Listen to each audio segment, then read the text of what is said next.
Hello दोस्तों, जैसा कि आप सबको पता है कि मैं अपने YouTube चैनल के माध्यम से शिक्षा और रोजगार से जुड़ी हुई अपडेट लेके आते रहता हूं।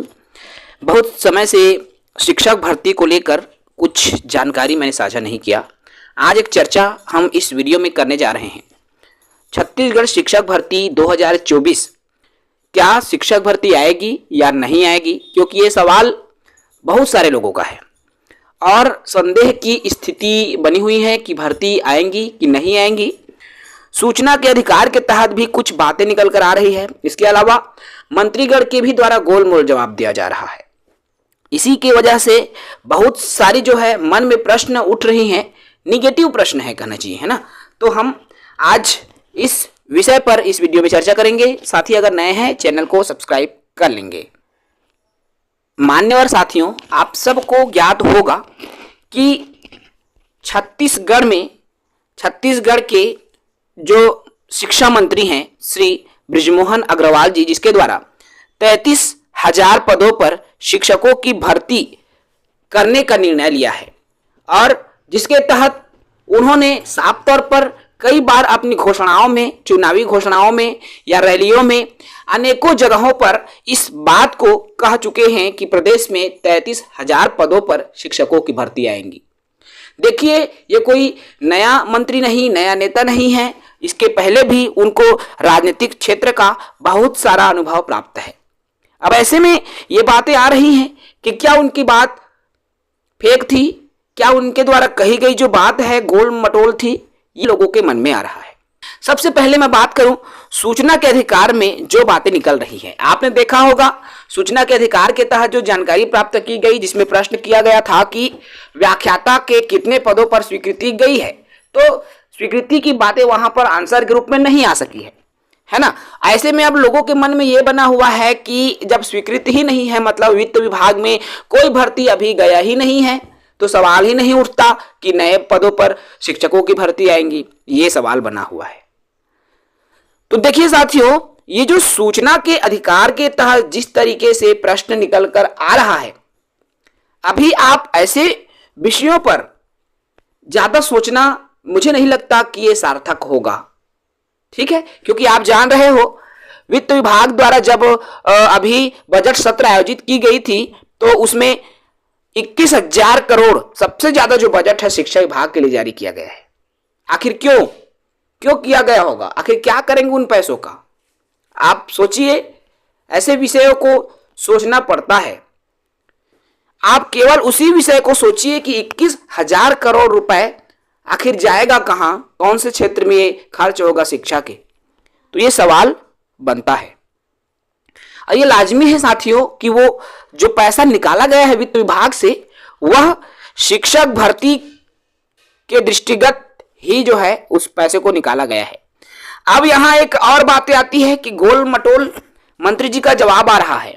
देखिए, छत्तीसगढ़ में चुनाव होना है, आचार संहिता लग चुका है, प्रदेश में 2 चरण की चुनाव ऑलरेडी कंप्लीट हो चुका है, तृतीय चरण का मतदान 7 मई को होना है और आचार संहिता के बीच में, मतदान के बीच में कोई भी मंत्री या किसी भी प्रकार की पार्टी की मैं बात करूं तो वह किसी भी प्रकार से अपने पार्टी के अहित के बारे में बात नहीं करेगा। आप स्वयं सोचिए, यदि मान लीजिए मैं कहूं कि सब वो फर्जी था, ऐसा कुछ नहीं है, नहीं आएगी भर्ती, भाई चुनाव में मुझे वोट देना है, मैं हजारों लोगों का निगेटिविटी मैं क्यों पालूं? मुझे कितना घाटा होगा वोट का, है ना भाई। तो मुझे नहीं लगता कि ऐसे बातें यदि कोई एजुकेटेड शिक्षित व्यक्ति कहे, शिक्षित राजनेता कहे, तो ऐसे में तो और सोचनीय हो जाता है। इसलिए मैं यही कहूंगा कि ऐसे विषयों पर बिल्कुल भी ध्यान ना दें, क्योंकि आचार संहिता लगा है और ऐसे में कभी भी कोई भी मंत्रीगण पार्टी विरोधी बात नहीं करता। इसलिए तैयारी करें साथियों, उस विषय को ध्यान में रखते हुए, उस बात को ध्यान में रखते हुए कि वित्त विभाग ने 21,000 करोड़ रुपए का जो पैसा निकाला है वो शिक्षक भर्ती के लिए ही निकाला गया है और इसको आप विशेष ध्यान रखिए। दूसरी बात यहां पर आती है कि जो डीएड के फाइनल ईयर वाले, डीएड और डीएलएड के फाइनल ईयर वालों की परीक्षा, चाहे हम छत्तीसगढ़ शिक्षा मंडल की देख लें, उसका भी 15-16 मई से शुरू हो रहा है। और बात करूं मैं पंडित सुंदरलाल शर्मा मुक्त विश्वविद्यालय की, तो उसकी भी परीक्षा 15 मई से, जबकि जुलाई में होने वाली जो परीक्षा है, जून जुलाई में होने वाली परीक्षा क्यों 1.5 से 2 माह जल्दी हो रहा है। यही स्थिति शिक्षक भर्ती 2023 के दौरान भी रही है, अर्थात उस दौरान भी यथाशीघ्र पेपर लिया गया और अतिशीघ्र रिजल्ट भी जारी कर दिया। 7 से 10 दिन के अंदर रिजल्ट उस दौरान दिया गया था।